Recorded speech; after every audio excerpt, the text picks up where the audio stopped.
Hi, I'm Robert Radifera, and this is Jen Fariello, fellow photographer here in Charlottesville, Virginia. We're here today just to find out a little bit more about you and about sort of what you do here in Charlottesville and your upcoming show in February. Awesome. So firstly, let's start off a little bit about you.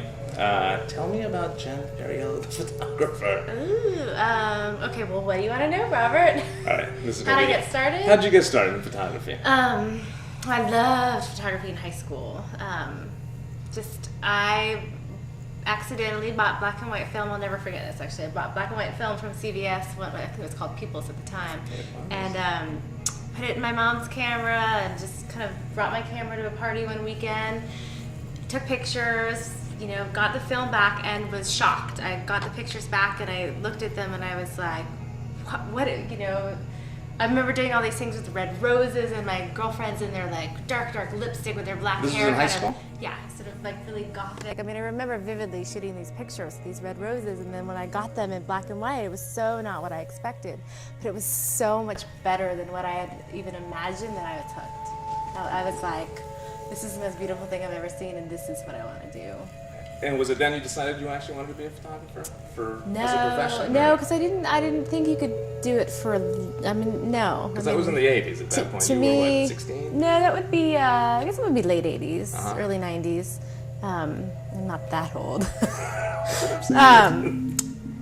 No, it was just sort of how I expressed my creativity, but I never thought I would do it for. What made you decide to living. do it as a living? So you came here. Well, I came to UVA to do pre-med, to actually take over the family business, which is dentistry.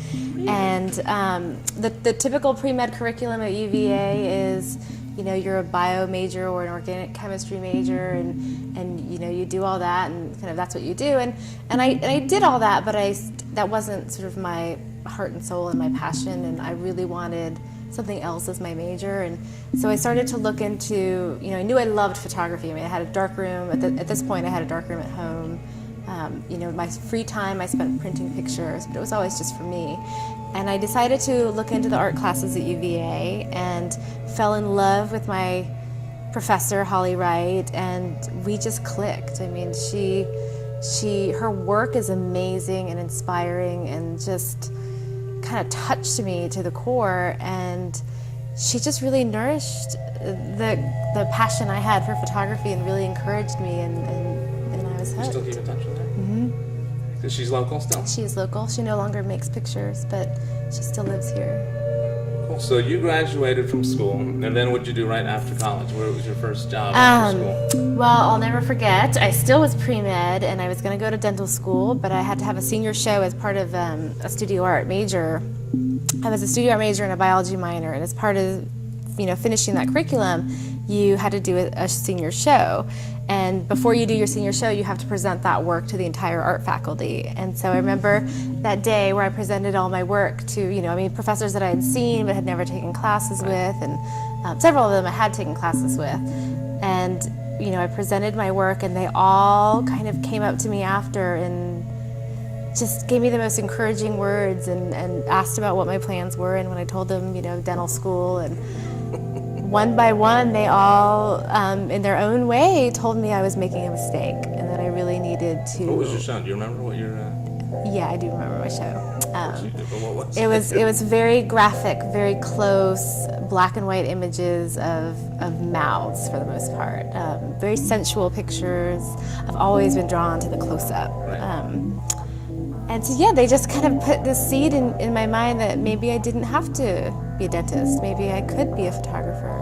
So I remember that weekend saying something to my dad about, what do you think if I didn't do this and maybe just stuck around Charlottesville for the weekend, for the summer, and you know, maybe I'll go to grad school and get a master's and then kind of see what the world of photography is like, and thinking that, you know, the family would be like, what are you, crazy? That's no. Right. You know, they were like, absolutely do it. And That was the exact opposite response my family got. oh no, really? Yeah, this was all right. But they were on board afterwards. It was the same thing. Senior year, last semester, I switched my major. Economics to art. Oh, see, that's a good combo. If in hindsight, if I had known I was going to do what I do, I probably would have taken some business classes. Less biology and a whole lot more business. Did you ever wish to go back to do No. Oh gosh, no. I actually think I'm the luckiest girl in the world to get to do what I do, and I think my dad wants to quit dentistry and come work with me. That would be cool. Would you like that? No. No. Well, could be another family business down the road. You know, I mean, all along in my career, he's definitely shared insight into how wonderful it is that I've followed my dream. And Now, was he a photographer? Did he enjoy? Because he's come to our class. I mean, he was a hobbyist. I would say a hobbyist with some skill. But was he the one that got you sort of into it at all? Or? No, because I didn't live with him until my last couple of years of high school, and I was, at that point, I was far more.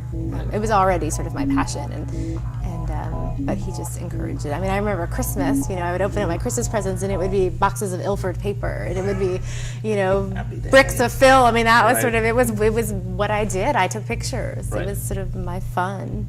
And when did you get your first studio here in Charlotte? Oh, so within weeks of graduate, actually, I think I got my studio before I even graduated. I remember thinking, oh gosh, okay, I'm not going to go to dental school. I'm going to stay in Charlottesville for the summer. What am I going to do? And I remember thinking, I won't have the darkroom. I won't have the facility at UVA anymore. How am I going to keep making pictures? And printing was really key to, developing my film. And, that to me was where the magic was. And so I knew I had to have a space with the darkroom. Like it was sort of priority number one.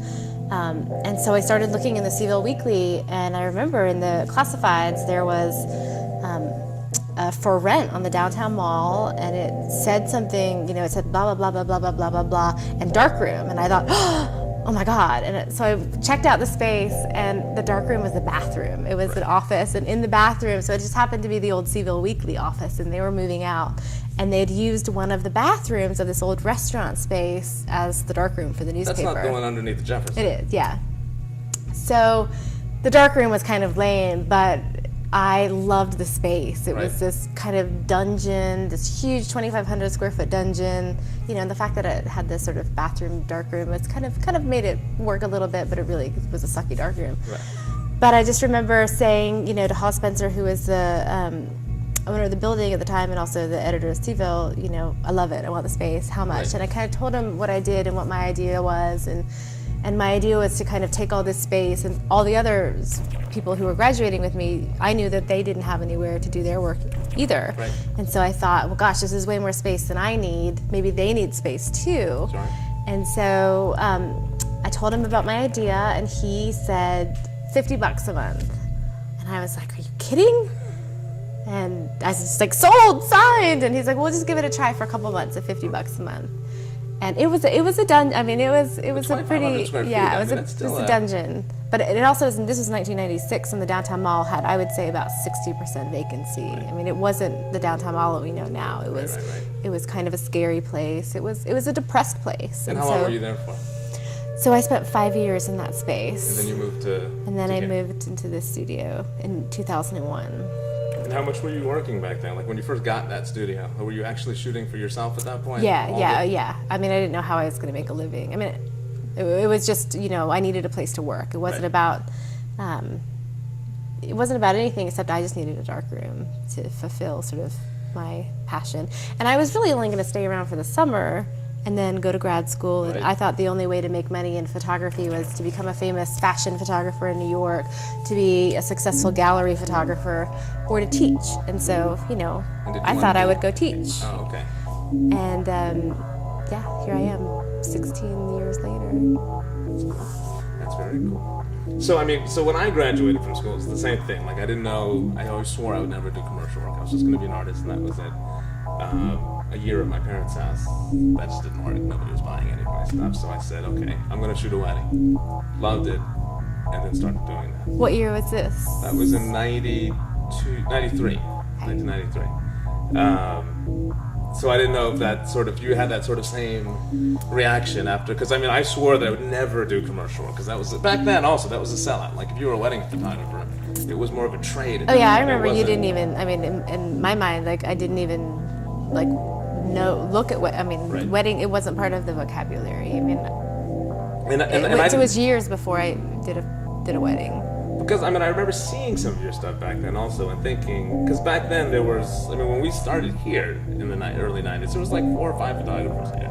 Well, there were a lot more photographers, but there were 4 or 5 people shooting weddings. Right, yeah, I guess that's what I mean. And those wedding photographers were the, you know, the up against the backdrop, smile, walking around with their medium format cameras with enormous flashes.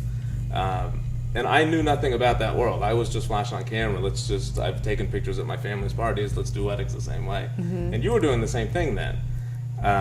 Like I remember seeing more of that sort of natural light looking photography. Well, I never forget my first wedding. It was somebody who, well, the first sort of inquiry I got about wedding photography was, you know, do you do weddings? And I was like, oh, no. And then somebody says, well, we don't want wedding photography. We want pictures. Right. We want kind of what you do. And so if you walked into to sort of back up a little bit, when you walked into my studio at the time, the wall was my wall, it was a huge wall, and it was a pinboard of pictures. I mean, it was just, I just stuck photographs, extra prints, test prints, kind of. And so it was literally wallpapered with photographs, black and white photographs, portraits. Right. Yes, it was all people stuff. And so people would come in and you would immediately just be bombarded by sort of my imagery. And, right. and you know, whether you liked it or hated it, you kind of couldn't miss it in the studio. Right. And so people just started to say, well, I don't want wedding photography, I want that at my wedding. And I thought, okay, well, I don't know what wedding photography is, but I can do that, right. you know. And so it was all black and white. I mean, I remember I probably did 10 weddings before I even put a roll of color film in the camera. So with all these people coming into your studio and seeing sort of your work up on the walls and realizing sort of what the wedding industry was and sort of what you did, was that okay for you to approach weddings in that way? Sort of, did you feel comfortable about doing that, or were your expectations a little? Well, I think it was okay because I didn't present myself as a wedding photographer. I wasn't marketing myself. I wasn't like buying ads and saying, "Look at me, I'm a what." You know, it was a much more organic entrance into the industry. It was a very artistic approach to it. Yeah, and I think people sought me instead of me seeking clients, and so I felt comfortable. You know, I felt comfortable taking pictures, so it was just a matter of taking pictures and doing what I was doing. And during that whole time, I mean, you were doing portraits for the Cville, essentially. I mean, you were shooting every day almost for the Cville. Yeah. And after that, you were, or in between, I guess, you were doing portraits on your own, doing weddings. Mm-hmm. Were you doing any art? Like, were you trying to? Yeah. Oh, yeah. I mean, I was grabbing people left and right, and my friends, and we were running out to Carter's Mountain. I mean, we were doing shoots all the time. I mean, I was taking pictures all the time. I was in the darkroom developing film, posting more pictures up on my you know. I mean, right. I was taking pictures all the time. So that's actually a perfect segue to your art show at PVCC in February. If you want to tell me a little bit about that. Oh gosh, yes. So, well, the curator of the gallery approached me a couple years ago. I met Beryl. This is Beryl I'm talking about. I met her. Sort of, I think she used to come down. So one of the things I didn't talk about was my studio at the time. It became an art gallery. So it was called the Downtown Art Space, and the way I sort of set that studio up was so much space, 2,500 square feet, that we built these walls and I rented out, you know, very inexpensive space to other artists, rented out darkroom space. We created a much bigger darkroom than the original bathroom darkroom. That was awful. And then we had a main gallery space. And so I started doing shows of my work. I started doing shows of lots of other people's work. And Beryl and many other people in the arts community started coming to the shows. And so that's kind of how I got to know, you know, a lot of people in town. And so that's how I got to know her, and she's just been a really wonderful supporter over the years. And a couple years ago, she asked me to do a show at Piedmont, and I just was busy and I wasn't ready, and I had kind of gotten a little bit away from that when I moved into this studio and decided to focus more on sort of work, work for my clients, and sort of less about sort of gallery work. And I just kept putting it off, thinking, gosh, you know, the work I do isn't sort of, not that it isn't artistic, but it wasn't meant to be, you know, exhibited. Yeah. It was, you know, what I do pictures for people. It's very personal work. Right. And I love it because I feel like I'm stamping my style and my sensibility to photography in that, but it's really work for hire. Sure. And so I was uncomfortable with the idea of doing a show, and she kind of kept prodding me and kept prodding me and kept prodding me. And so about 1.5 years ago, she said, you know, I want you on the calendar, and let's look at dates. And I thought, oh God, okay.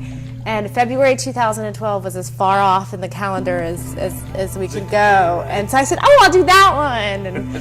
And not knowing in my mind kind of what that show would look like, or where I would be, you know, 1.5 years from there.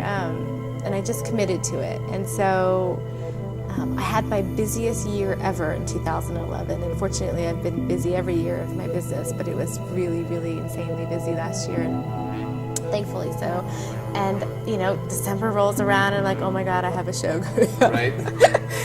And so I called my buddy Will May, and I called Leah Stoddard, who's an amazing artist advocate and curator, and I said, you guys, I have a show coming up, and I haven't made work for the show. I mean, sort of when I originally agreed to do the show, I thought, you know, I would sort of in my free time, I would create work for me. You know, I would do just sort of work that I imagined was really personal and just not for a client, not a wedding, not anything other than sort of for me. Right. And I'm so satisfied in the work that I do on a daily basis that I've never felt. I just don't feel the need. You know, Right. I mean, the work I do is sort of speaks to my soul, and I'm passionate about it, and I love it, and so I kind of came to this place where I was like, okay, I didn't create this body of work that it was just going to be for this show, like I had sort of imagined. And I said, so what I have is the work that I've made for the last year, and I said I'm proud of it. It's me. And let's kind of show that, and it's who I am, and it is. It is wedding work, it is baby work. I do a tremendous amount of family work and all portrait work, and so we sort of curated a body of work from the work that I've created over the last 1.5 years to show. So if you had to sort of describe the spirit in which all of these pieces came, like how you pulled them all, I mean, you've shot thousands of images in the last, hundreds of thousands of images. How would you... What made you pull, say, these 18 or 20 or however many are for the show? You know, as I looked at pictures, it was pictures that just grabbed me. It grabbed you how so? In an emotional way, in a real. I mean, I love to make simple pictures. Sure. I love sort of clean, classic texture, shade. You know, and those are sort of the pictures that kind of really just speak to me in a really organic way. And, Sure. and so those are, you know, I kind of just picked my favorite images. Well, excellent. That's good. I mean, if you had to say sort of one thing about the whole show, sort of like an artist statement. I myself again, like I had to do an art piece senior year and had to come up with a statement. I mean, it was that's torture. That was torture. That was rough. I mean, we're visual people. Yes, We don't I like don't wanna write to me, anything. photography is a language, Right. and you know, the written word is another Being language. forced to right? do it. I mean, we had to. Yeah. So I mean, for this, there's going to be people there talking to you about this. So I was just curious, sort of what you thought, what your general thoughts and idea of to want to get out to the public. Sort of this is Jen Fariello. Here's sort of a little bit of my soul up on the wall.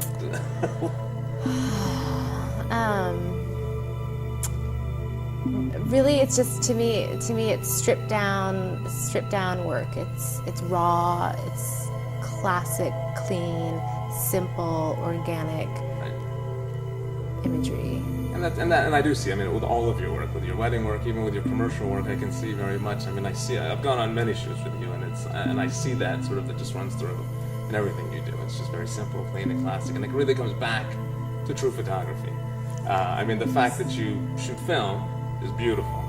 I mean, with the millions of photographers out there that shoot digital right now, you know, it's easy for them to shoot a horrible picture, click a button, and all of a sudden it's art. Well, it's interesting that you mentioned that, because I will say not one of the photographs in the show has been touched. And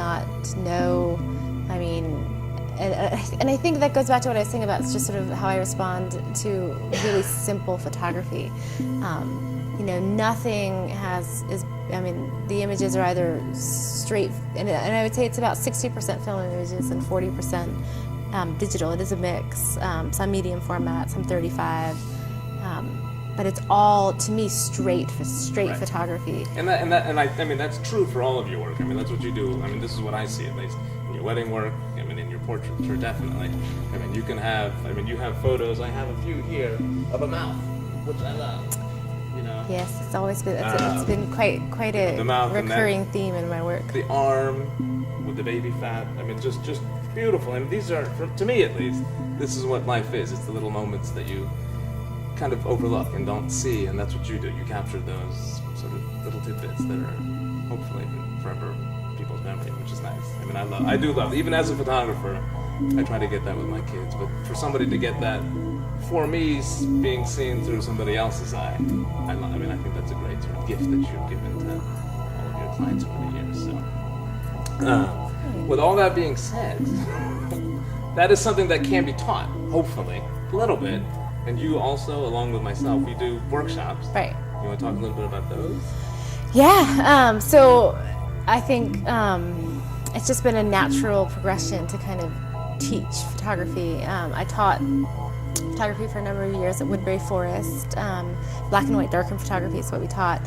And over the years, a lot of my clients have just asked, how do you do this, and how do you do private lessons? Can you teach me how to use the camera? I mean, I think most, the workshops that we have, there are lots of different workshops, but it's primarily just teaching people how to use the equipment that they have. Right. And I mean, digital has made it so easy to get good pictures, but people have no idea how that's happening with their camera. So that's been fun. A lot of people believe the P on their camera for program actually stands for professional, which I've heard many times. Well, and Robert here is my perfect partner. His technical mastery and fabulous people skills. Well, that's actually what I think is good about the two of us forming that sort of art of photography, because there is, I mean, you do need to know the technical side of photography, but you also need to know sort of true photography and where it comes from, how to compose, how to use the light that's there, but you also sort of need to know what all the buttons on your camera does. Right. Because if you don't, I mean, the combination of the two, I think works very well. And I think a lot of our students that are out there sort of want to know external lighting, want to know a little bit, just kind of want to know a little bit about all of it. I want to know about more of that. You should take this class. Yeah, I mean, I think which I think is great, because I mean, the response that we've had, I think has been it's been pretty encouraging and exciting, and it's been fun to watch. People who have taken our classes get really good. And it's always, all of a sudden, Charlottesville is going to be flooded with a whole ton of black and white photographers. So there will be, it's definitely, again, it's coming back to the basics.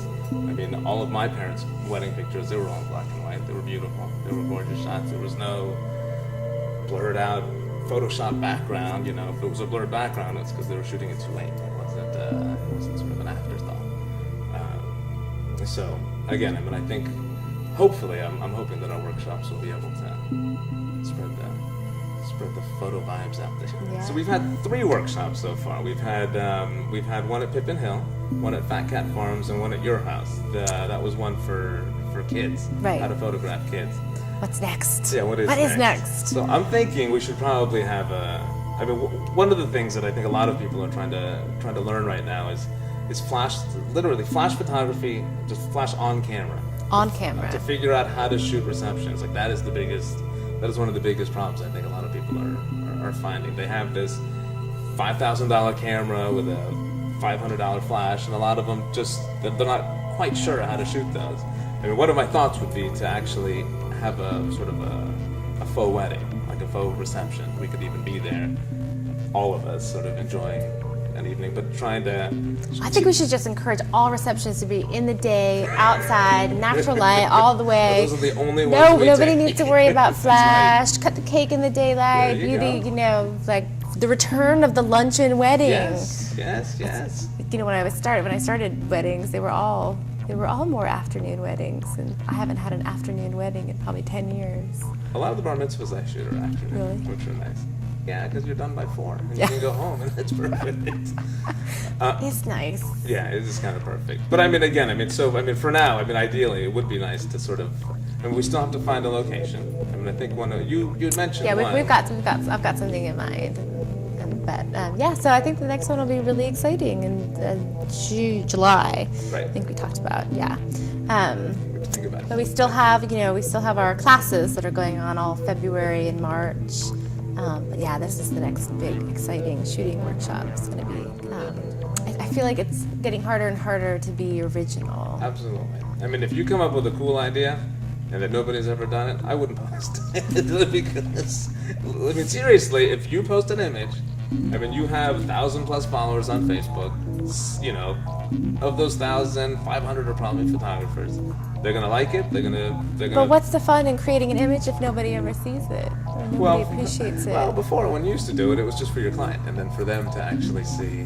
I mean, now again with social media, it's just. I mean, it's fast. I mean, because we all get sucked into it. I mean, yeah. It's. I mean, you check your email, but you also check your Facebook page, and you're also checking your Twitter feed, and like it's all part of the routine of your day that everybody goes through now. It's not a question, are you on Facebook anymore? It's more, what is your, like, I'm going to friend you on Facebook. It's just kind of a given. I mean, if you're within our... Do you think it's too much imagery? I mean, are we sort of moving, and do you think maybe we're moving away from an appreciation of the still image? I think we are. I honestly think we are. And I think, again, not to come back to it, but that's where your photography actually comes back to the sort of that original organic look, just clean feel. You know, again, Pinterest is awesome, Facebook is great, and you see all of these sort of cool images, but they're images that I've seen before. And they're just a variation on somebody else's image. A lot of times when I see your stuff, I'm like, wow, why didn't I think of that, or somebody else think of that? Thanks. Like, it's kind of neat to actually see that come up, and it's clean. There's no Photoshop actions. It's not oversaturated. It's not desat. Like it is just what it is. And well, there is. I think, at least on my part, there is this desire to not be inspired. Not to not be inspired, but to not look at other stuff and not pay attention to what other people are doing and other photography work, and so that to me it's always an original. I mean, nothing's ever entirely original, but that it's found in the moment and right. not kind of posed or Sure. created. And, yeah. I mean, again, sort of the act of seeing while you're present, and as a photographer, kind of, you know, using a camera as a tool, but sort of reacting to an environment, to light, right. to sort of what's right in front of you. I mean, that's to me kind of the core of what I love about taking pictures. I mean, every time I put my bag on my shoulders and walk out the door onto a job, I don't have an idea in mind of what I'm going to do. I don't have a set shot list of anything. It's sort of like the hunt. Right. That's what's so thrilling and fun about it still. And that's actually kind of, I mean, it's also tough because you'll have a lot of the clients, or at least I'll get them, that will bring me photographers' work and say, I want you to shoot like this. And I think to myself, well, if you want me to shoot like this, then you should have hired that particular photographer, because you've seen my work and you see how I shoot.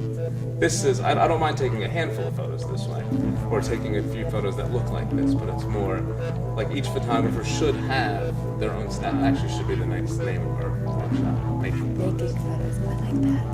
Let's write it down somewhere. Making pictures. There you go. Ooh, I like it. Done. Making pictures. So anyway, well, thank you. Thank you. And yeah, I can't wait to see your show. Well, I hope you What's do the it. date? Well, it opens on February 10th at PVCC's Earl Dickinson Building for the Humanities, and it runs to the end of March. Fantastic. Are you going to be there first day opening? I will. Assuming? Yeah, absolutely. Will you free food? Good. Hopefully, I'll bring some dirt chicken. Free food. Awesome. All There you right. go. Well, thank you. Thank you.